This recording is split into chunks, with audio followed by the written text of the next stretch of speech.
عشاء کے بعد 33 مرتبہ اللہ کا یہ نام پڑھ لیں۔ صبح لوگ دروازہ کھٹکھٹا کر پیسوں سے بھرا ہوا بیگ دینے آ جائیں گے۔ اگر آپ کو جھوٹ لگتا ہے تو آزما لیں۔ بسم اللہ الرحمن الرحیم۔ محترم ناظرین، رات کو عشاء کے بعد اللہ کا ایک نام 33 مرتبہ پڑھ لو۔ صبح لوگ دروازہ کھٹکھٹا کر پیسوں سے بھرا بیگ دے جائیں گے۔ یہ ایک بالکل سچا وظیفہ ہے۔ آج کے بابرکت دن کے حوالے سے ایک بہت ہی خاص اور مجرب وظیفہ لے کر آپ کی خدمت میں حاضر ہوا ہوں، جو اللہ پاک کا ایک پیارا سا نام ہے، جس کو آپ نے عشاء کی نماز کے بعد 33 مرتبہ پڑھ لیں۔ انشاءاللہ لاکھوں کا قرض بھی ختم ہو جائے گا، حاجت ایک دن میں پوری ہو جائے گی۔ ناظرین، یہ کوئی بڑا وظیفہ نہیں ہے اور نہ میں کبھی آپ کو بڑے بڑے وظیفے بتاتا ہوں، صرف ایک دن کا عمل ہے۔ آج کا وظیفہ نہایت مختصر سا وظیفہ ہے۔ عشاء کے بعد آپ نے اس عمل کو کر لینا ہے۔ انشاءاللہ پھر اس وظیفے کا اثر آپ سب خود دیکھیں گے۔ رزق اور مال و دولت کے انبار لگ جائیں گے۔ اللہ پاک کا نام دولت کے لیے ہے، لیکن آج کا یہ وظیفہ، یہ عمل صدق دل کے ساتھ آپ نے کرنا ہے۔ اس عمل کو اگر فقیر بھی کرے گا تو وہ بھی اللہ پاک کی عنایت اور اسی کے فضل و کرم سے دولت پر بیٹھ کر راج کرے گا، کیونکہ اس وظیفے میں جو طاقت ہے، اس وظیفے کا جو اثر ہے، وہ بہت کم لوگ ہی جانتے ہیں۔ ویسے تو ہم نے اپنے چینل پر بے شمار وظائف بھی بتائے ہیں، لیکن یہ جو عمل ہے، یہ جو وظیفہ ہے، آپ کی ساری پریشانیوں کو ختم کر دے گا۔ آپ کے اوپر لاکھوں کروڑوں کا قرض ہے، انشاءاللہ وہ بھی چٹکیاں بجاتے ہی ادا ہوگا۔ قرضوں کے ادا ہونے کی ایسے اسباب پیدا ہوں گے کہ پھر آپ سب ناظرین خود بھی حیران رہ جائیں گے۔ آپ کے پاس دولت کی کمی ہے، آپ کرائے کے گھر میں رہتے ہیں، آپ کو سمجھ میں نہیں آتی کہ کرایہ کیسے ادا کریں، گھر کا خرچہ کیسے چلائیں، کیونکہ آج کل مہنگائی بھی تو اتنی زیادہ ہو گئی ہے، ایک وقت کا کھانا بھی مشکل ہو چکا ہے۔ ہر ماہ بجلی کے تگڑے تگڑے بل ادا کرنے ہوتے ہیں، ہر ماہ بچوں کی فیس ادا کرنی ہوتی ہے۔ انسان بہت پریشانی میں ہے اور انسان کو سکون صرف اللہ کے ذکر میں ہی ملتا ہے۔ یہ بات بہت ہی اہم میں کرنے لگا ہوں کہ جب انسان عاجزی کے ساتھ اللہ پاک کے آگے جھک جاتا ہے، سجدے پہ سجدے کرتا ہے اور پھر سجدے میں رو رو کر گڑ گڑا کر خوب ڈھیروں دعا مانگتا ہے، تو اس کو بھی اللہ تعالیٰ ضرور عطا فرما دیتا ہے۔ ہر وظیفے میں آپ کو بتاتے ہیں کہ اللہ سے مانگنے کا آپ کو طریقہ جب آئے گا، نہ تو پھر آپ کو کسی مزید وظیفے کی ضرورت نہیں پڑے گی، آپ نے صرف ہاتھ اٹھانے ہیں اور آپ کو ملنا شروع ہو جائے گا۔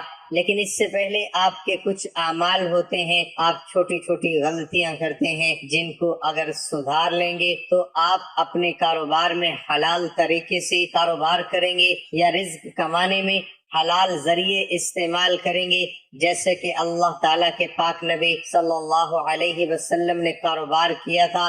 آپ بھی اسی طرح کام کریں، حلال اور پاکیزہ رزق کمائیں۔ اگر آپ جاب کرتے ہیں تو اس طریقے سے جاب کریں، آپ کے اوپر کوئی انگلی نہ اٹھا سکے۔ آپ ایمانداری سے ڈیوٹی دیں، جس کام کی تنخواہ لیتے ہیں وہ کام مکمل جان فشانی سے کریں اور اپنے فرائض میں کوئی غفلت نہ کریں، اور ہر ماہ صرف رزق حلال ہی اپنے گھر میں لے کر آئیں، اور کوشش کریں کہ آپ کے پورے گھر میں حرام کا ایک لقمہ بھی کسی کے پیٹ میں نہ جائے۔ حلال رزق کھانے سے ایسا ہو ہی نہیں سکتا کہ انسان اپنے اللہ پاک سے مانگے اور اللہ پاک اس کی دعا کو رد کر دے، ایسا کبھی نہیں ہو سکتا۔ اور یہ جو وظیفہ ہے، جب یہ وظیفہ کوئی بندہ پڑھتا ہے، یہ اللہ پاک کا ایک بہت پیارا نام کا وظیفہ ہے۔ ناظرین، یہ ساری نعمتیں جو ہیں، یہ ساری برکتیں جو ہیں، یہ حلال رزق میں اور اللہ پاک کا شکر ادا کرنے میں ہی پوشیدہ ہے۔ تو کوشش کیا کریں کہ کثرت سے اللہ پاک کا شکر ادا کیا کریں۔ انشاءاللہ دیکھنا کیسے آپ کے بارے نیارے ہوتے ہیں۔ اگر آپ کے اوپر قرض ہے، آپ نے سود پر قرض لیا ہوا ہے، تو سب سے پہلے آپ اللہ پاک سے معافی مانگے، کیونکہ سود حرام ہے اور اللہ پاک سے کھلی جنگ ہے تو اللہ سے جنگ کون کر سکتا ہے؟ میرے بھائیوں اور بہنوں، جو بندہ اللہ سے جنگ کرنے کا سوچے گا بھی وہی دونوں جہانوں میں مارا جائے گا، وہ دنیا میں بھی ذلیل و رسوا ہوگا اور آخرت میں بھی ذلیل و رسوا ہی رہے گا۔ جہنم کے انتہائی جو سب سے نیچے والے گڑھے ہیں اس میں اس کو پھینکا جائے گا۔ تو آپ نے سب سے پہلے سود کے کاموں سے توبہ کرنی ہے، جھوٹ سے توبہ کرنی ہے اور غیبت سے توبہ کرنی ہے، چغلی سے توبہ کرنی ہے۔ لیکن واضح کر دیں، صرف توبہ نہیں کرنی، اس توبہ پر قائم بھی رہنا ہے۔ اور سب سے اہم بات جو ہے وہ آپ اپنے رشتہ داروں سے، اگر آپ کی قطع تعلق کی ہے، کسی سے بھی فوراً جا کر اس سے معافی مانگے، آپ کی غلطی ہے یا نہیں، دیکھنا کیسے اللہ پاک آپ کے اوپر اپنا فضل و کرم کر دے گا، آپ کے اوپر اللہ پاک اپنا کرم فرمائے گا۔ رشتہ داروں کے ساتھ آپ نے اچھا سلوک کرنا ہے، ان کے ساتھ تعلقات جوڑنے کی کوشش کرو، نہ دیکھو کہ اس نے یہ کہہ دیا ہے، اس نے وہ کہہ دیا ہے۔ آپ عاجزی اختیار کر لو، جو عاجزی اختیار کر لے گا اسی کو پھل ملتا ہے۔ اور جب آپ کبھی بلندی پہ چڑھتے ہیں آپ کو پتہ ہونا چاہیے، جب بھی آپ بلندی پہ چڑھیں گے تو آپ کو جھکنا پڑے گا، آپ سیدھے کھڑے ہو کے بلندی پر نہیں چڑھ سکتے۔ اور جب آپ نے نیچے اترنا ہوتا ہے تو آپ کو سیدھا ہونا پڑتا ہے، اس وقت آپ کو ایسے سینہ تان کے نیچے اترنا پڑتا ہے، پھر ہی آپ نیچے اتر سکتے ہیں۔ ناظرین اکرام، آج کا جو وظیفہ ہے اس کی ترتیب اچھے طریقے سے ذرا سمجھ لیں اور میری باتوں پر آپ نے عمل بھی کرنا ہے، اور اس وظیفے کو آپ نے اپنے دوستوں کے ساتھ، رشتہ داروں کے ساتھ لازمی شیئر کرنا ہے، یہ بھی ایک صدقہ جاریہ ہوگا۔ کسی ایک بندے نے بھی اس بات پر عمل کر لیا تو اس کا اجر آپ کو بھی ملے گا۔ جب آپ عشاء کی نماز ادا کر لیں، آپ نے کوشش کرنی ہے کہ وہیں اسی جگہ پر بیٹھ جائیں۔ مردوں نے کوشش کرنی ہے کہ وہ مسجد میں جا کے جماعت کے ساتھ نماز ادا کریں، عورتوں نے گھر میں نماز ادا کرنی ہے۔ نماز کی اگر آپ کو ٹائم نہیں ملتا یا آپ نے کہیں جانا ہوتا ہے تو آپ عشاء کی نماز کے بعد سونے سے پہلے بھی اس وظیفے کو کر سکتے ہیں، کوئی ایسی پابندی نہیں ہے۔ آپ نے سب سے پہلے ایک مرتبہ بسم اللہ الرحمن الرحیم پڑھ لینی ہے۔ اللہ تعالیٰ کی پاک اور لاریب کتاب قرآن مجید میں آیا ہے، ترجمہ یہ خط سلیمان کی طرف سے ہے اور وہ یہ ہے: اللہ کے نام سے شروع کرتا ہوں جو بے حد مہربان نہایت رحم والا ہے۔ حضرت سلیمان علیہ السلام نے اپنے خط کا آغاز اللہ تعالیٰ کے بابرکت نام سے ہی کیا۔ اسی طرح حضرت نوح علیہ السلام کی کشتی کے چلنے کا تذکرہ قرآن مجید میں کیا گیا تو اللہ تعالیٰ نے ارشاد فرمایا، ترجمہ، اور کہا اس میں سوار ہو جاؤ اور اس کا چلنا ٹھہرنا اللہ کے نام سے ہے، بے شک میرا رب بخشنے والا مہربان ہے۔ گویا کسی بھی ایسے کام کا آغاز جو جائز ہو تو اللہ کا نام لینا اور اس سے شروع کرنا انبیاء علیہ السلام کی سنت مبارکہ۔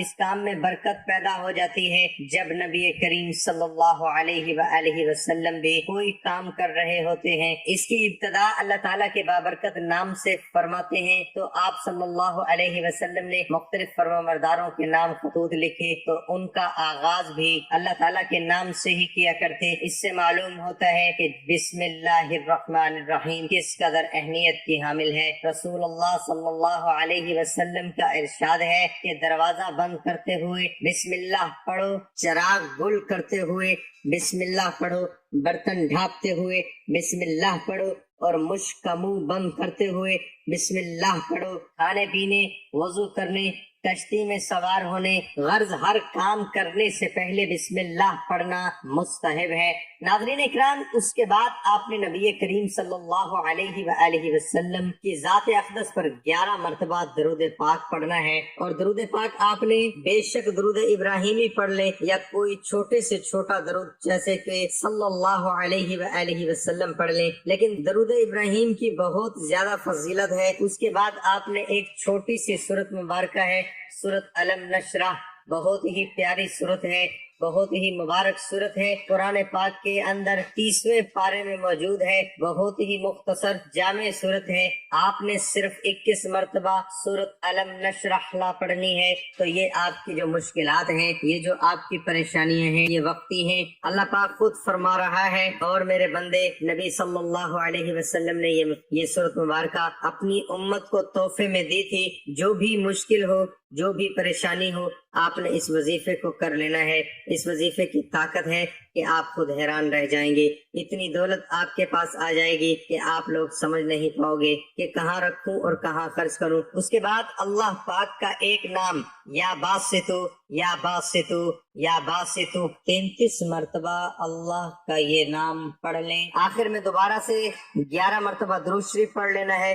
درود شریف پڑھنے کے بعد آپ نے اللہ پاک سے دعا مانگنی ہے۔ جب بھی دعا مانگنا ہے اللہ سے مانگنا ہے بابرکت والا، خیر و عافیت والا رزق مانگے، سکون والا رزق مانگے۔ اس سے نہ صرف آپ کے گھر میں خوشحالی رہے گی بلکہ آپس میں پیار اور محبت بڑھے گا۔